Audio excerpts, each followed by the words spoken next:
The Parable of Maister. Thousands of years ago, in Lower Mesopotamia, lived an old man with 4 children, 2 sons and 2 daughters.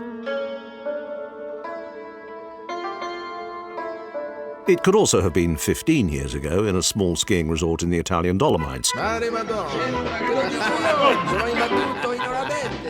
But this is a parable, and Lower Mesopotamia simply works better as a setting. It adds a bit of gravitas, some mystery, and some desert sand. Every detail counts when you want to create the full parable experience, but that's getting ahead of ourselves.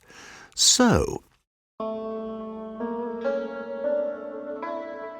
thousands of years ago, in Lower Mesopotamia, lived an old man with 4 children, 2 sons and 2 daughters. The man owned the most popular hostel in the country, set in his magnificent old Lower Mesopotamian house. Travellers would make enormous detours just to stay in his place, so delicious was the food. For the best food, I just follow the stars. So warm was his welcome. My friend, let's hug in an uncompromising way. So delightful were the tastefully decorated rooms, and so enchanting was the music he played every night to his beloved guests.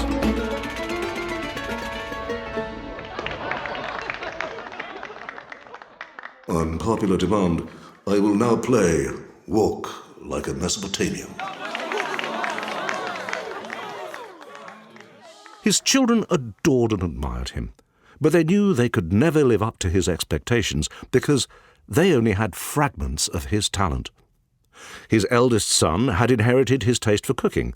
His second-born, a daughter, had his eye for beauty and aesthetics.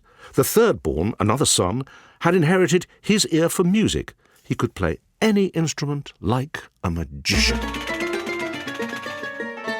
His youngest daughter, apart from being curious, didn't seem to have any apparent talents at all.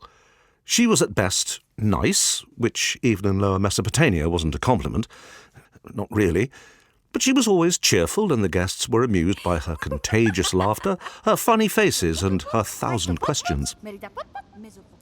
Her brothers and sisters, on the other hand, were more serious and hard-working. As they grew older, they helped their tired father run the business and got increasingly annoyed with their sister's uselessness. One day, a grave illness struck the father. Doctors couldn't do anything. He would soon die. He summoned his 4 children. To his 3 eldest he spoke. My children, you have been spoiled with talent, for you will never have any real problems apart from taxes, bankers, and mosquitoes. Then he spoke to his youngest. But you, my sweet girl, you have not been so lucky. I have not given you enough to make it in this tough and competitive world. So I have decided to give you everything I own, the house, the hostel, and all my savings. The 3 talented children were outraged. But father, they said, the hostel will be ruined in no time. Well, they said something to that effect, but in fact they were shouting, swearing, and using many Lower Mesopotamian 4-letter words. Their young sister, surprised by so much negativity in the presence of their dying father, said, "But you're all welcome to stay here. We could work together." "In your house? Never," they said, in such unison that the musical son couldn't help playing the chord that went with it on his old Mesopotamian harp. The father looked like he wanted to add something. He said, And also... Oh, damn, I forgot. Then he spoke no more, for he was dead. "Well, he died in your house. You take care of the body," the oldest shouted. "I'm off. I will create a restaurant with the finest food in all of Mesopotamia." "Good luck with your dusty old house," raged the older girl. "I will create a new hostel, and it will be the most trendy hostel in all of Lower and Upper Mesopotamia." The youngest daughter pulled a face. "Are you going to leave me too?" she asked her musical brother. "What do you think, you stupid cow? I will go on tour and make more money than Father ever made with his stupid hostel. The acoustics in here are useless anyway." He slammed the door. It was a very big door. Yes, that's the kind of slam it was, leaving this sad young woman alone with her very dead father. There was a small ceremony, some guests showed up, but the food was pretty awful and the flower arrangements of very poor taste, and the choice of music unfortunate.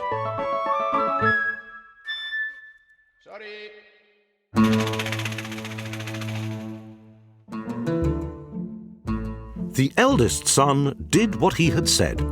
He found a rich venture capitalist and he opened a restaurant. He had knives from Alexandria and cooking pots from Babylon, all the latest of the latest.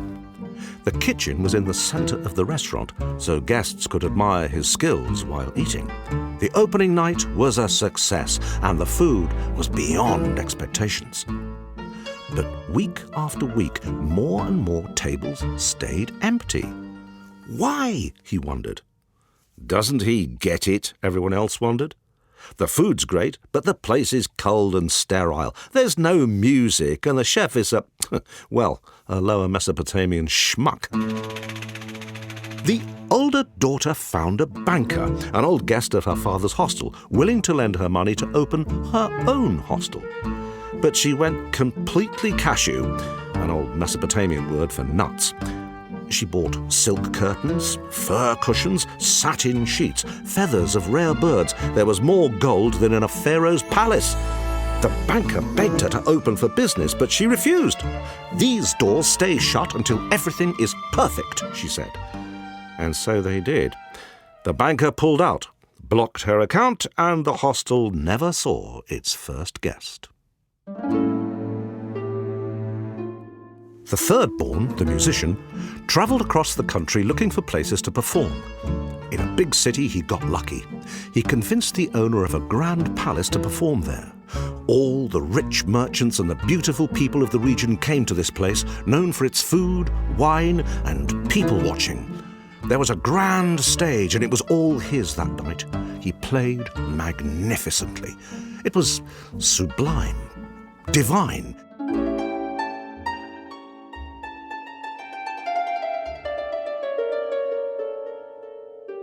He could have made the angels cry, but nobody listened. The musical son stopped playing and started shouting, "Pigs! Your gold could not buy you the ears to appreciate real music. The only music you understand is your mother's flabby-ass flatulence." As you can imagine, this was all quite embarrassing and painful, being thrown out through a back door window like that.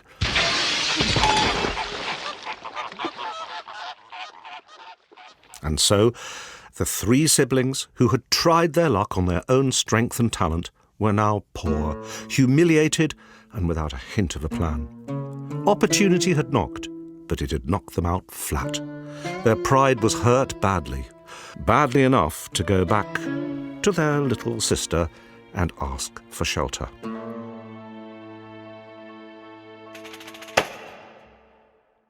As all three returned to the old house, their paths crossed, and they continued their travel together. They talked about how lucky their little sister would be to have them back. "Thanks to our incredible talents, the hostel will recover in no time," they said, as they tried to imagine the state of ruin it had to be in after all this time. But when they came close, the house wasn't in a state of ruin at all. It was more beautiful than ever. A nice coat of colourful paint made it stand out from all the surrounding houses. Fish were swimming behind one of the windows, and there were trees on the roof. As they walked through the arch, they noticed dozens of beautiful furry cats purring at the delighted guests. Exciting music from an island near the Spanish coast and mouth-watering smells filled the air. And there, amidst the many guests, walked their ever-smiling young sister. She noticed her shabby-looking siblings and walked towards them with a confident stride. She looked them in the eyes, one by one, smiled her biggest smile and said, "I'm afraid we're fully booked tonight." Ah, yes, dear listener, that little girl did, after all, have the most important talent of them all. She had a marvellous sense of observation. And because she was curious and communicative, she knew why people came to the hostel. It was never about just the music or the beautiful decoration or great food. It was about all of it, the whole package, or, as they say in old Mesopotamia, the whole shabam. Every detail adds to the experience. Every detail is equally important. If it's not all there, there is nothing there. A hostel or a shop, an industrial carpet-weaving brand, or a pyramid-building company is the sum of its parts. Loose ends, weak links, missing pieces can change the whole perception and mess everything up. Oh, and as the youngest child of the hostel owner very quickly found out, you need all sorts of talent to help you shine like a star. Talent that works together, not the self-glorifying schmucks like those brothers and sisters. Today, thousands of years later, many types of collaborative talents work at Maister. Talent with an understanding of the big picture, the total brand experience. So, call Maister, or even better, come and visit us. You'll see what we mean. We don't just write parables about this stuff. We're Maister. We perform miracles.